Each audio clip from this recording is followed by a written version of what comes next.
وہ ابھی تک پھٹی پھٹی آنکھوں سے اس دروازے کی طرف دیکھ رہی تھی جہاں سے چودھری باہر نکلا تھا۔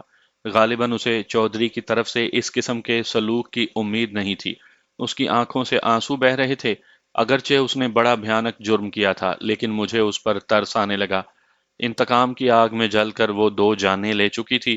اس بات کا احساس اسے اب ہو رہا تھا کہ وہ کیا کر بیٹھی ہے۔ سب کچھ مجھے بتا دو ناز، میں نے اس سے کہا۔ میں پوری کوشش کروں گا کہ تمہیں کم سے کم سزا ہو، لیکن میں پوری سزا لوں گی۔ ناز نے آنسو پونچھتے ہوئے کہا، میں اب زندہ نہیں رہنا چاہتی۔ جسے حاصل کرنے کے لیے سب کچھ کیا، وہی اپنا نہ رہا تو جی کر کیا کروں گی؟ مجھے سولی چڑھا دو۔ ناز نے بڑی تفصیل سے بیان دیا۔ درمیان میں ضرورت کے مطابق اس سے سوالات پوچھتا رہا۔ اس دوران وہ کئی بار بے قابو ہو کر روئی تھی۔ اس طرح 1.5 2 گھنٹے میں اس کا بیان مکمل ہوا۔ میں اس کا بیان غیر ضروری تفصیلات حذف کر کے آپ کو سنا دیتا ہوں۔ میں بات وہاں سے شروع کرتا ہوں جہاں چودھری نثار نے اس سے منگنی ختم کر کے اختری بیگم سے شادی کی خواہش ظاہر کی تھی۔ چودھری نثار بڑا خوبرو اور وجیح جوان تھا۔ ناز اس سے باقاعدہ محبت کرنے لگی تھی۔ پھر چودھری نے اختری بیگم کو دیکھا تو اس کی زلفوں کا اسیر ہو گیا۔ اختری بیگم ناز کے مقابلے میں بہت زیادہ خوبصورت اور پرکشش تھی۔ اختری کے حسن کے سامنے ناز بجھی بجھی سی نظر آتی تھی۔ چودھری نثار نے اختری سے شادی کا فیصلہ کر لیا تو ناز پر گویا آسمان ٹوٹ پڑا۔ پھر اس نے سوچا رونے سے کچھ نہیں ہوگا۔ اس نے سوچ لیا کہ وہ چودھری سے بھی بات کرے گی اور اپنی سہیلی اختری سے بھی۔ چند دنوں کے بعد ناز کو چودھری سے بات کرنے کا موقع مل گیا۔ اس نے چودھری کو اختری بیگم سے ہٹانے کی پوری کوشش کر ڈالی، لیکن چودھری پر اختری کے عشق کا بھوت بری طرح سوار تھا۔ ناز نے اس کے آگے ہاتھ بھی جوڑے، مگر چودھری نہ مانا۔ ناز اونچے گھر کی عزت دار لڑکی تھی۔ اس نے دل کے ہاتھوں مجبور ہو کر چودھری کے آگے ہاتھ جوڑ دیے تھے اور اس کی منت سماجت بھی کی تھی، لیکن چودھری کے انکار کے بعد وہ اپنی توہین محسوس کرنے لگی تھی۔ اس کی انا کو زبردست ٹھیس لگی تھی۔ اس کے بعد اس نے اپنی عزیز سہیلی اختری سے بھی بات کی اور اس سے کہا کہ وہ چودھری اور اس کے درمیان سے نکل جائے اور شادی سے انکار کر دے۔ اختری نے صاف انکار تو نہ کیا، بلکہ یہ کہا کہ چودھری خود انکار کر دے تو اسے کوئی اعتراض نہیں۔ اختری نے یہ بھی کہا کہ وہ ناز کی خاطر سب کچھ کر سکتی ہے، لیکن چودھری کو انکار نہیں کر سکتی۔ اب بات اس کے بس سے باہر ہو گئی ہے اور وہ دل کے ہاتھوں اور چودھری کی محبت کے سامنے مجبور ہے۔ چودھری کے بعد اختری سے بھی انکار سن کر ناز بہت مایوس ہوئی، لیکن اس نے اپنے آپ پر قابو رکھا اور اپنی خاندانی روایات کے پیش نظر خاموش ہی رہی۔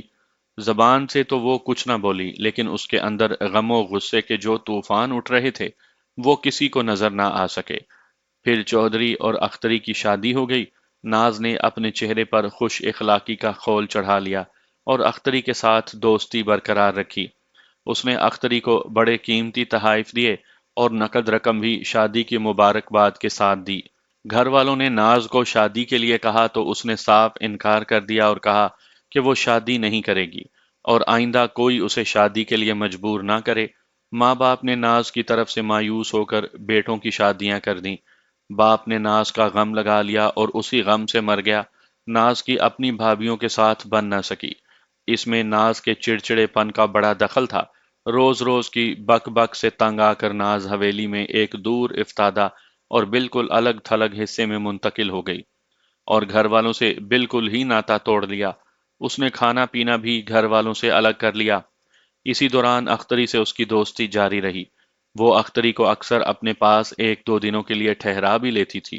چودھری نثار اس پر اعتراض نہیں کرتا تھا۔ جس حصے میں ناز رہتی تھی اس میں 2 کمرے تھے اور سب سے پچھلے حصے میں ایک اسٹور تھا جس کا فرش کچا تھا۔ اس عرصے میں اختری کی بچی تقریباً 3 سال کی ہو چکی تھی اور اس کا ایک بیٹا پیدا ہو چکا تھا۔ ناز نے مجھے بیان دیتے ہوئے بتایا کہ کبھی تو وہ انتقام کو بالکل ہی بھول جاتی اور کبھی انتقام کا جذبہ ایسی شدت سے ابھرتا کہ اس پر پاگل پن طاری ہو جاتا۔ اس کیفیت میں اس کا دل چاہتا کہ وہ اختری کے ٹکڑے ٹکڑے کر دے اور ہر چیز کو آگ لگا دے۔ جب وہ نارمل ہوتی تو وہ اختری کے بچوں سے پیار سے پیش آتی۔ وہ کہتی تھی کہ یہ میری بھانجی اور بھانجا ہیں اور میں ان کی خالہ ہوں۔ جب وہ اکیلی ہوتی اور سوچتی کہ اختری نے اس کے حق پر ڈاکہ ڈالا ہے تو دل ہی دل میں انتقام کے منصوبے بنانے لگتی۔ آخر اس نے اختری سے انتقام لینے کا منصوبہ سوچ لیا۔ اس نے سب سے پیچھے واقع اسٹور کے کچے فرش میں ایک گہرا گڑھا کھودنا شروع کر دیا۔ وہ روزانہ تھوڑا تھوڑا کر کے کام کرتی۔ علاقہ نہری تھا اور زمین نرم، اسے زیادہ محنت نہیں کرنی پڑی۔ ایک ہفتے کی محنت کے بعد اس نے اچھا خاصا گہرا گڑھا اور چوڑا گڑھا تیار کر لیا۔ گڑھے سے نکلنے والی مٹی وہ اسٹور میں گڑھے کے کنارے پر ڈھیر کرتی رہی۔ اس کا رہائشی حصہ اتنا الگ تھلگ تھا کہ کسی کو کھدائی کے متعلق علم نہ ہو سکا۔ گڑھا تیار ہو گیا تو وہ انتقام کے منصوبے پر عمل کرنے کے لیے تیار ہو گئی۔ اس نے سوچ لیا تھا کہ اختری کو زمین کے تختے سے اٹھا دے گی اور چودھری کو ایسا زخم لگائے گی کہ وہ ہمیشہ یاد رکھے گا۔ انہی دنوں اختری اپنے والدین کے گھر آئی ہوئی تھی۔ جب وہ ناز سے ملنے آئی تو ناز نے اسے مجبور کر کے 2-3 دنوں کے لیے اپنے گھر ٹھہرا لیا۔ اختری اپنی موت سے بے خبر ناز کے پھیلائے ہوئے جال میں آ گئی۔ سردیوں کے دن تھے۔ ناز نے اختری کو اسٹور کے ساتھ والے کمرے میں سلایا۔ ناز کے گھر والے دوسرے حصے میں سو رہے تھے۔ اختری ناز والے حصے میں بے خبر سو رہی تھی۔ پورا گاؤں میٹھی نیند سو رہا تھا، صرف ناز جاگ رہی تھی اور اس کے اندر عورت کا انتقام جاگ رہا تھا۔ جب آدھی رات کا وقت ہوا تو ناز چپکے سے اٹھی اور اس نے تیز دھار ٹوکا پکڑا اور اختری والے کمرے میں چلی گئی۔ عورت کا انتقام مشہور ہے۔ قتل کو ایک لمحے کا پاگل پن کہا جاتا ہے، جو غلط نہیں ہے۔ ناز عورت تھی اور انتقامی جذبے کے ساتھ اس ایک لمحے کے پاگل پن میں داخل ہو چکی تھی۔ اس نے بڑی مہارت سے سوئی ہوئی اختری کی شہ رگ پر وار کیا۔